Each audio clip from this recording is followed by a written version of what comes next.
Vince. They're really cracking down on safety belts these days. What's up, officer?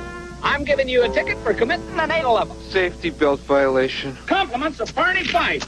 We never wear safety belts. We're dummies. Weisenheimers. He gave us a ticket. Man's got to do what he's got to do.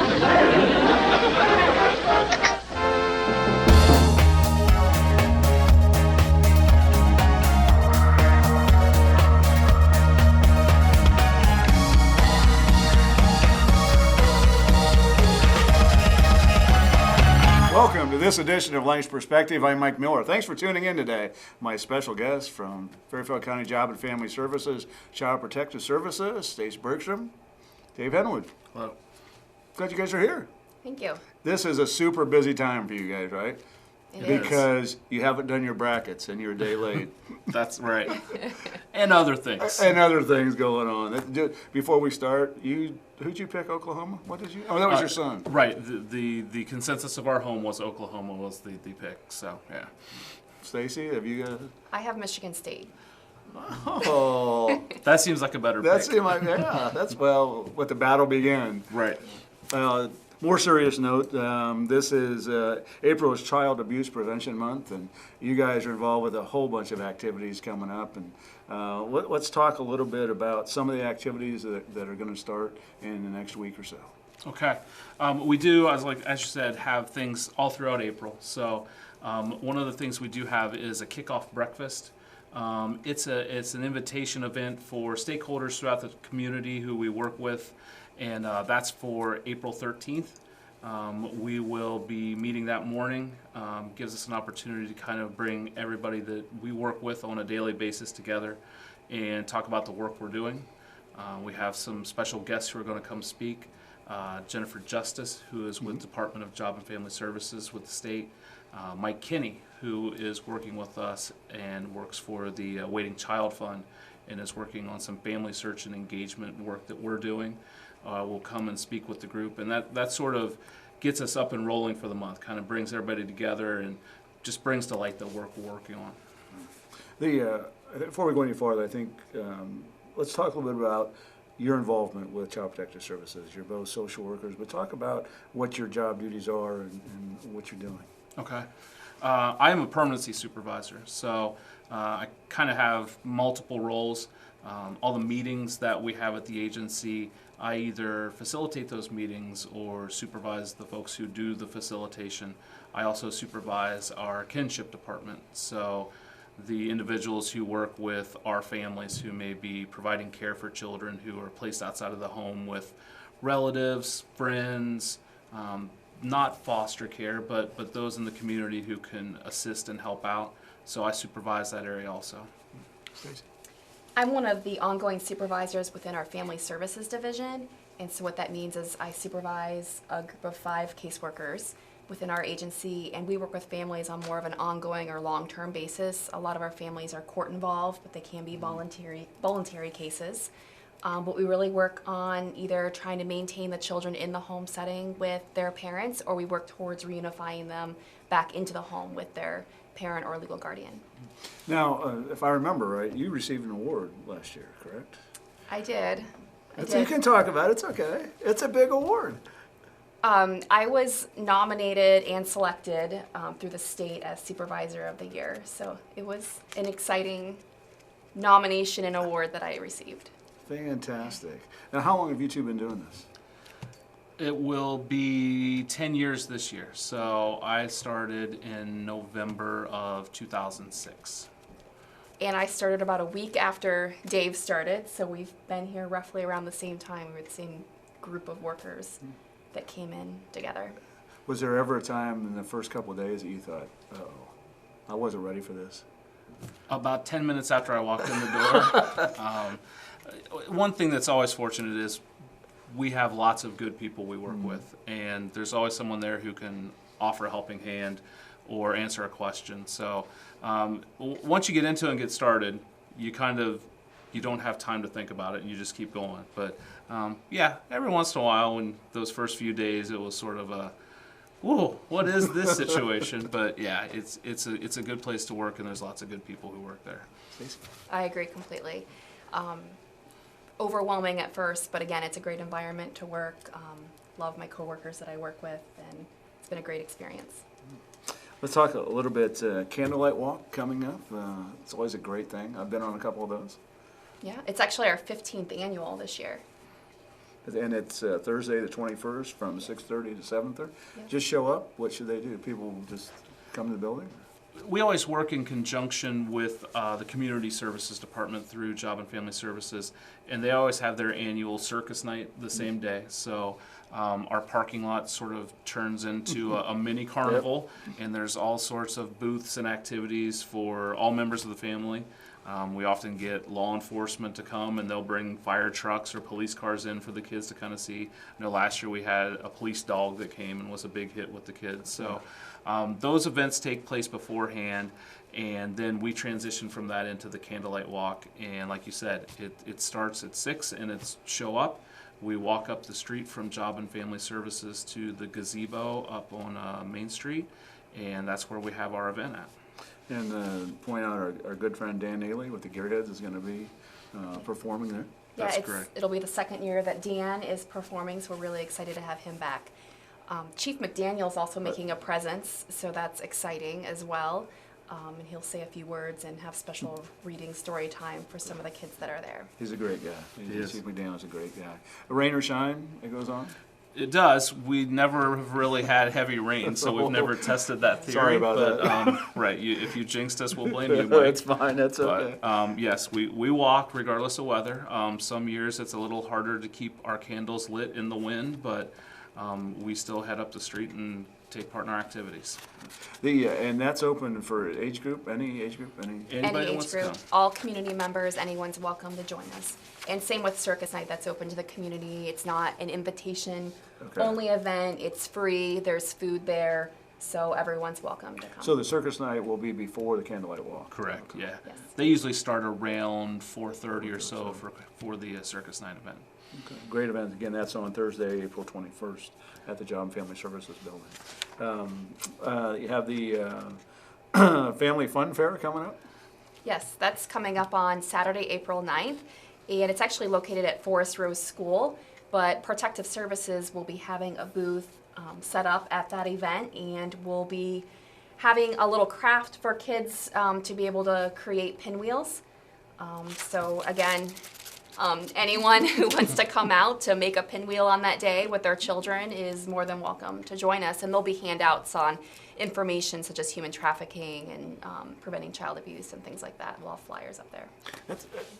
Let's talk a little bit about the nuts and bolts of what you guys are doing, because I don't think everybody realizes what you guys are involved with, and maybe talk about some of the things that you've not seen, but what you get involved with, and obviously no names or anything like that, but just some of the stuff that maybe the viewers, they hear about Child Protective Services and they think, well, what do they really do down there? In our community, and I don't think this is news to anybody, opiate use, heroin use is still a big piece of the work that we're doing right now. There are lots of parents in this community who are struggling with addiction issues.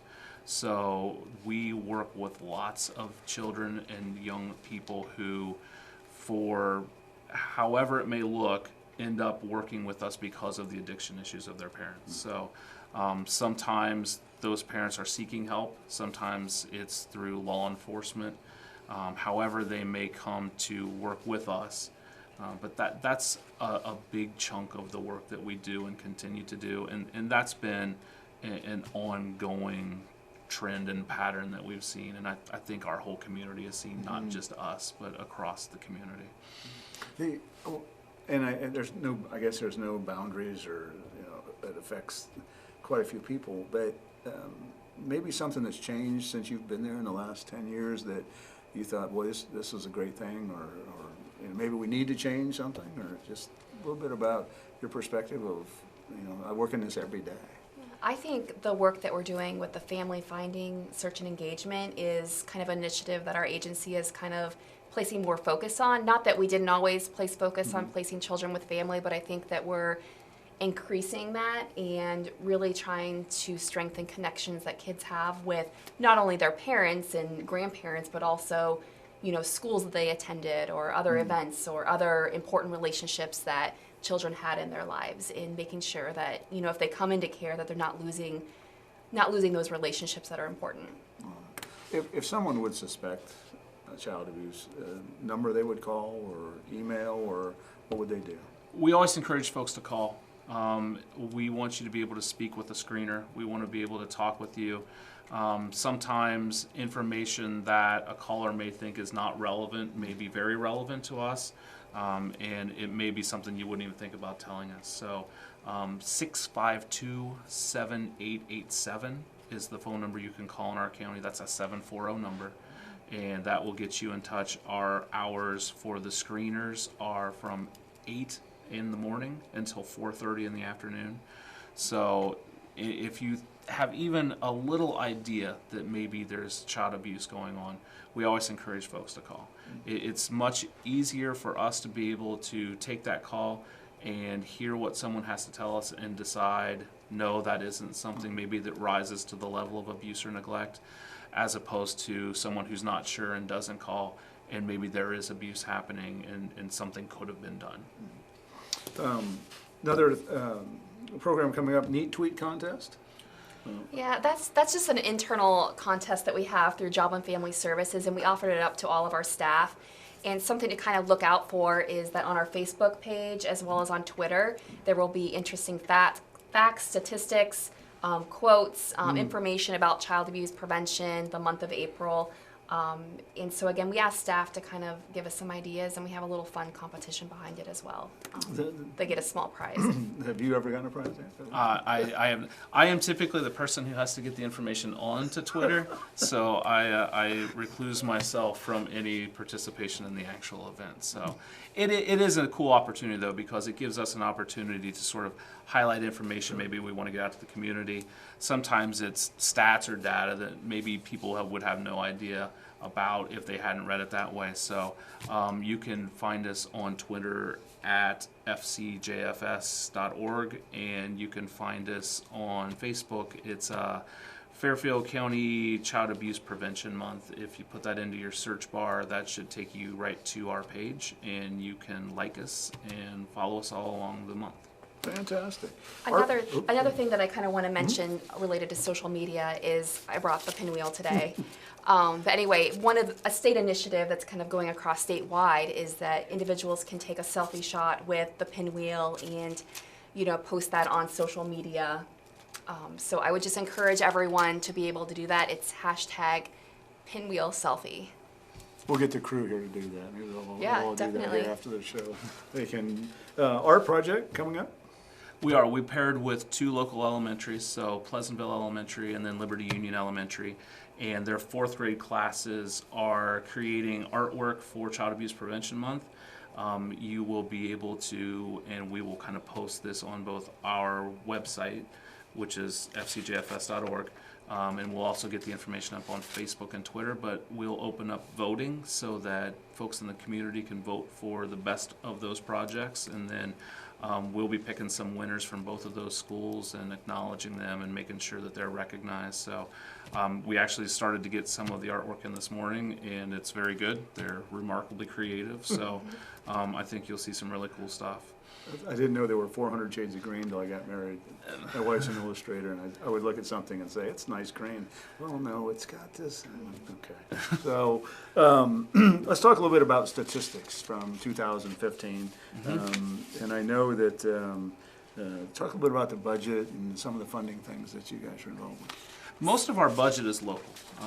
We receive about 65% of our funding from local dollars. So whether that be from monies through our levy or if that comes from monies that are allocated to us by the commissioners. So we are very locally driven. We always try to be good stewards of that money. Sure. We want to make sure that we spend it in an efficient and effective manner. So and we would always do that, but particularly because it's local money. So that's money that's coming from our own community and sort of drives our work. 75 employees, and 42 of those are caseworkers, which frontline people. Correct. Yeah. As I'm looking through this, in 2015, you received over 5,000 calls? That is accurate. 5,000? That's a lot. And actually, just a short 2 months here in 2016, we have a little less than 800 calls that have already come in. So it's a lot. Oh, absolutely. And there were over 1,200 investigations and assessments? Correct. Is that a normal year, or is that high, low? I mean, is that... It has been the past few years. I was going to say those are sort of the numbers that have become our normal, and on a monthly basis, that's kind of what we see and what we're out and involved in. So, like I mentioned earlier, as we've seen the addiction issues grow, Sure. those numbers have grown along with it. So, back when we started, numbers like this would have seemed incredibly high. Absolutely. We would have been. Did you ever think it would get this high when you started? No. I didn't. And I think we thought it would get lower. Like we thought it would, even when it went high, I think we all kind of thought it was a peak and it would come back. And it really hasn't. It's a plateau, and we're kind of, that's our new normal. The severity of the cases are more intense than they were 10 years ago, too. I mean, Yeah. just the addiction that Dave was talking about is so much more intense. Methamphetamine use is Right. increasing, at least the trend that I've noticed. Domestic violence and intimate partner violence is, whether we're either just increasing our awareness of it or if it's increasing itself, I'm not sure. And then the kids, like the behaviors and the trauma that they've experienced is so much more intense than it was in the past. We talked about there's 173 in the agency custody right now, That's correct. and then 88 are in paid placement, which are outside organizations. Some of those are, for us, a paid placement is a foster home. So some Okay. of those are foster homes that are licensed through our own agency. Some of those, particularly for the kids who have the more significant behaviors, the more significant health needs, those go through outside foster organizations and typically are at a higher per diem. So they're more intensive and need more intensive work. So. Yeah. This is one that I guess maybe I gauge things right. 114 children are placed with someone they know, aunts, uncles. Yes, and that's super important. And I'm glad that number is the majority of our kids, because again, we're looking for people that those children know, whether it be a relative or a non-relative, some type of connection that those children have, so that they're not having to be placed with strangers. I know at times I've walked through the lobby and seen grandmas and grandfathers there holding some kids or talking with some kids about different things. The other thing that surprised me is that 52%, over half, are 8 years or under. That's accurate. True. That's- And I think that kind of goes against the stereotype that most people have. I think a lot of people, when you say foster kids, sort of think of your teenage child, and for us, that's not how the numbers look anymore. It's a lot of younger kids. It's often newborns, parents who maybe have used during pregnancy. So we frequently run into children who are born positive and have to be placed in a placement outside the home at birth. Those little ones often have struggles with kind of overcoming the addiction that they're born with. So there's a lot of medical needs that they face early on. They're often hospitalized for lengthy periods of time before they're released. So sometimes we see those babies in the hospital for months before they come home. So. Wow. I'm going to just ask a blanket question. Impact on children, impact on the caseloads, just some of the outcomes maybe you guys are focusing on, and maybe even some of the trauma that you guys see. Yeah, and again, like I kind of spoke about this earlier, but just the trauma and the behaviors and the mental health concerns that the children are having are so much more intense than they were previously.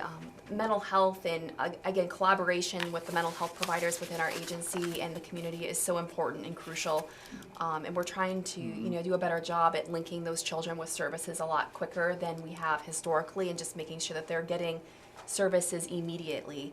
And I think the severity of the cases is increasing the amount of time that children are needing to be in out-of-home care. I mean, the cases are so much more severe than they used to be, and again, that stems back to the addiction that individuals are working through. On the other end of it, one of the things that our agency has worked really hard at the past few years is the idea of finding permanency for every kid that we work with. So every child that comes through our door should have a positive outcome. For the longest time, it was sort of an okay situation if a child turned 18 and left and had not really found family to go to, whether it be their own family or if they were freed for adoption and adopt a family. And statistically, we've seen that we really set those young people up for a hard life when that happens. They don't have the supports that you or I may have, the family members and the friends that would help us out when there's a need. And you know, when you're 18, you think you can kind of take on the world. And often what those young people ran into was they would run into kind of basic everyday struggles that, you know, for myself, for example, I would call my mom and dad to have, you know, help me fix this. And they didn't have those people to help. So we've worked really hard. We've worked over the past year and a half or so with permanency roundtables, which is a process we've kind of set up and worked through. We're a pilot with 5 other counties in the state. There's 5 new counties coming on too. But we sit and we talk with young people. We talk with some of the older teens who we work with and try to identify who are those important people in your life and how can we get you to their home? How can we get you to an adoption or a legal custody? And how can we make sure that your 18th birthday isn't spent walking away from a home and instead celebrating with your family? Do you talk with other counties? Do you We do. go to other Often. counties and say, hey, Often. how's this work? Does that work? We do. One of the good things I think that Ohio has is often when there's a good practice out there, the state will encourage counties to work together and kind of come up with it. So, like I said, permanency roundtables, there's now 10 counties in the state who are working on that. So, our county is part of the Protect Ohio Consortium, which, not to get too far in the weeds with it, but basically the federal government gave the state of Ohio the ability to kind of give us more flexibility in the funding that we receive from the federal government in a small pot. Which is a good thing. Absolutely, because it gives us the ability to spend it in different ways and not just in a reimbursement like we would do for foster care. So there's 17 counties that work on that process. And those counties kind of share good ideas back and forth and talk about what works and what doesn't work and what kind of keeps things moving forward. So there's a lot of collaboration across the state, and we're always kind of mining for good ideas elsewhere. We always are more than happy to steal somebody else's good idea if it's going to help kids and families. Absolutely. Wendy's has been involved with different programs. Correct. We have, through a grant, we have a recruiter. Backstory, I guess, before I start. Dave Thomas, who was the founder of Wendy's, was an adoptee. So Wendy's has always been a very strong advocate for adoption. The Dave Thomas Foundation was set up to promote adoption and to help kids get adopted. So we have what's referred to as a Wendy's Wonderful Kids Recruiter. Andrea Williams does that work for us. And she specifically works on recruitment for kids who we work with, and for us we identify who may be harder to find adoptive homes for when they're freed. So her work is only focused on that. There's nothing else that she does. She's an adoption recruiter.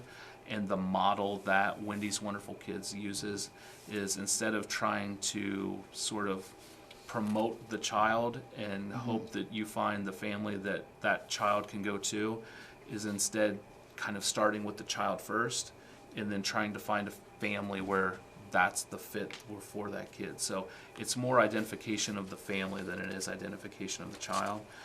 It's a wildly successful model. We've seen lots of success with it.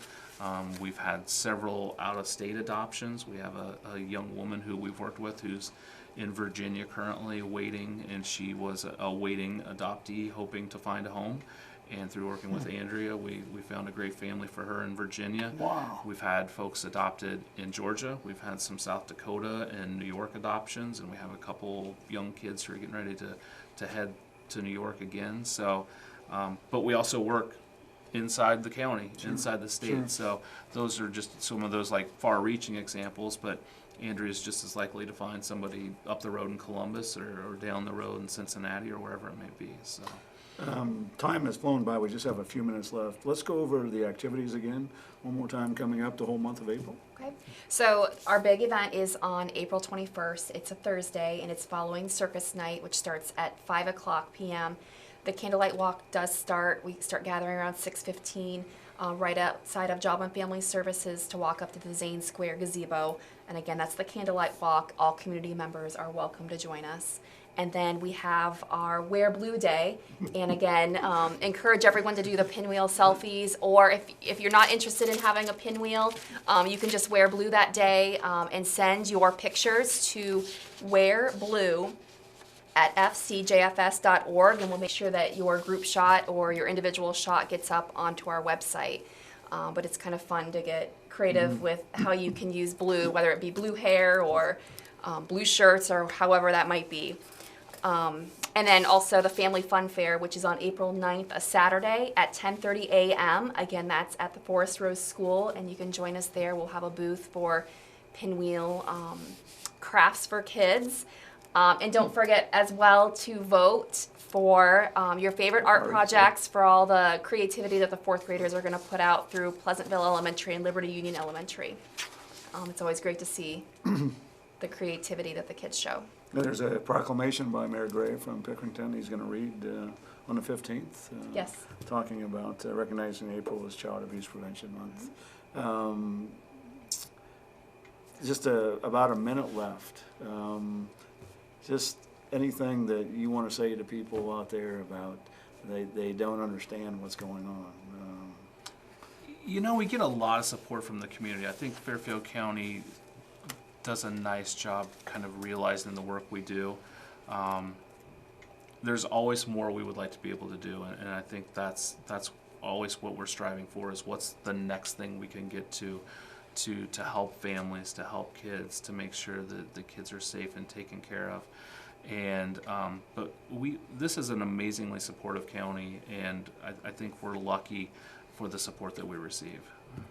Well, 20 seconds, Stacey. Yeah, and again, just remember, if you have concern of child maltreatment, abuse, or neglect, please call our number at 740-652-7887 and just ask to speak with a screener to make a report. Fantastic. It's been great having Stacey Bergstrom, Dave Henwood here from Child Protective Services, Job and Family Services, and good luck with all the events. Thank you, Mike. Thank you. Thanks for tuning in to this edition of Lang's Perspective. I'm Mike Miller, and remember, until we meet again, let's make a difference.